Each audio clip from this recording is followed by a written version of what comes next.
Assalamualaikum warahmatullahi wabarakatuh. Perkenalkan, nama saya Cahya Komalasari dari Komunikasi Penyiaran Islam. Saya di sini ingin menyelesaikan tugas mata kuliah saya, yaitu metodologi dakwah. Di sini saya mengambil tentang hikmahnya memulaikan manusia saat kita berpuasa sunnah. Apa sih yang dimaksud seperti itu? Nah, saya mengambil salah satu cerita Nabi seperti ini. Pada suatu hari, Nabi Muhammad SAW beserta sahabat-sahabatnya berkunjung atau bertamu di salah satu rumah sahabat. Pada saat itu, tuan rumah sahabat Nabi menghidangkan makanan dan minuman untuk memuliakan tamu-tamunya. Tetapi pada saat itu, salah satunya berkunjung berkata seperti ini, "Maaf, saya tidak bisa memakan makanan ini karena saya sedang berpuasa." Namun, Nabi Muhammad SAW berkata seperti ini, "Wahai sahabatku, sahabat kita sudah repot-repot menghidangkan makanan dan minuman untuk kita, dan makanlah dan batalkanlah puasanya, diganti di esok hari jika engkau menghendakinya." Nah, dari cerita Nabi yang saya ambil, sebagaimana disebutkan dari Ummu Hani radhiyallahu anha bahwa Rasulullah SAW bersabda, "As-shaimul mutatawwu wa amir nafsih insya wa asof wa insya wa aftar."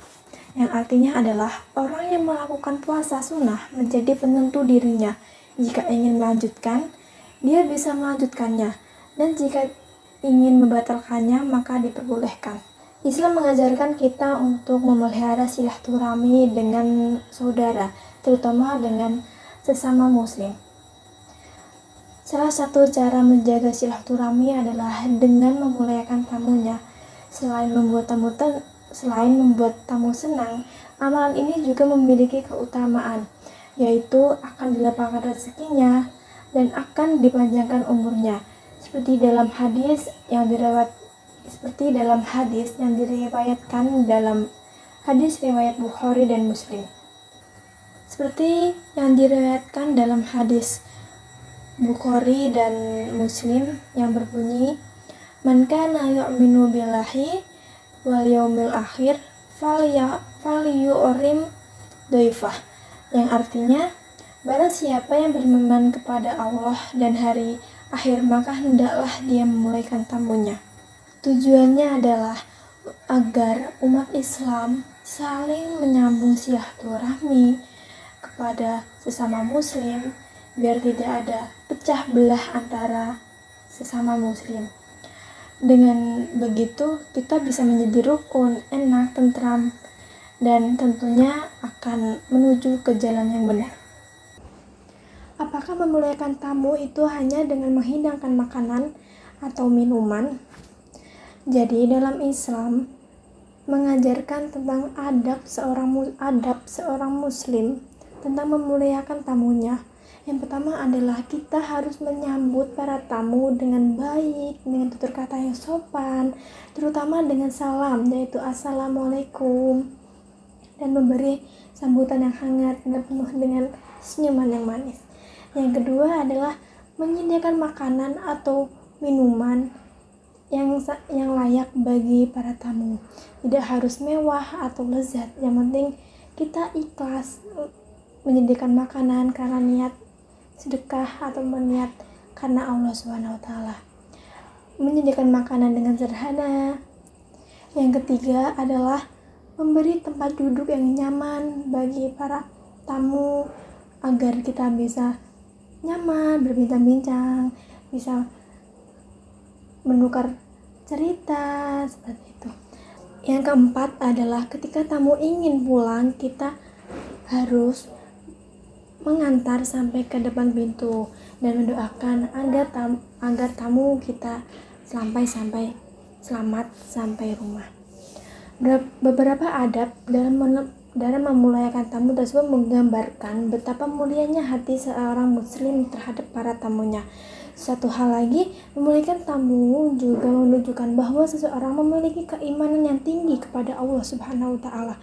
Bagi seorang Muslim yang telah menyediakan makanan, minuman, dan menampilkan adab yang mulia terhadap para tamu, tentunya berharap agar Allah Subhanahu wa Ta'ala menghitungnya sebagai amal soleh dan dapat balasan darinya. Lalu keutamaan memuliakan tamu. Semua yang lahir dari Islam adalah kebaikan, dan setiap kebaikan pasti melahirkan pahala bagi pelakunya.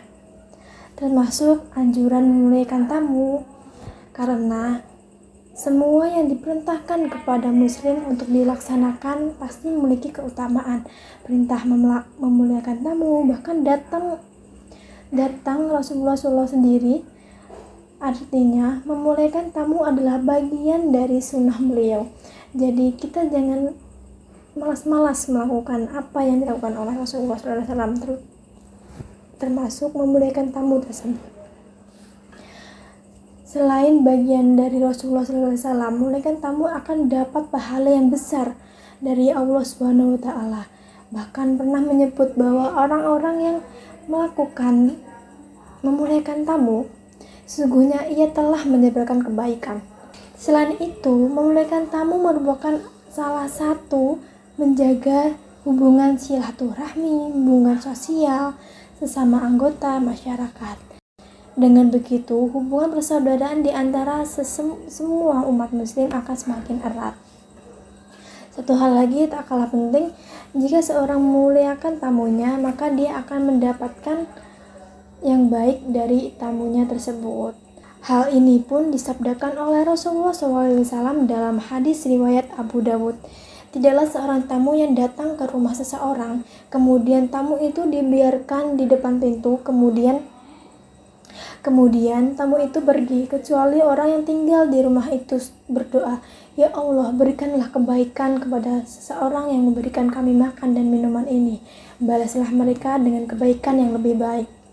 Salah satu teladan baik dalam memuliakan tamu pernah terjadi pada Rasulullah SAW dalam sebuah kisah yang diriwayatkan oleh Abu Hurairah. Memuliakan tamu seharusnya menjadi tradisi bagi seorang muslim, seseorang yang beriman kepada Allah Subhanahu wa Ta'ala sampai hari akhir pasti akan memaksimalkan dan memuliakan tamunya. Semoga kita termasuk umat Rasulullah SAW ya, amin. Yang senantiasa memuliakan tamu, dan semoga Allah menghindarkan kita dari sifat kikir dan menjamu tamu. Amin. Amin. Mungkin itu saja yang ingin saya sampaikan. Semoga video ini sangat bermanfaat bagi kalian yang sedang menonton video saya. Dengan begitu saya berterima kasih. Wassalamualaikum warahmatullahi wabarakatuh.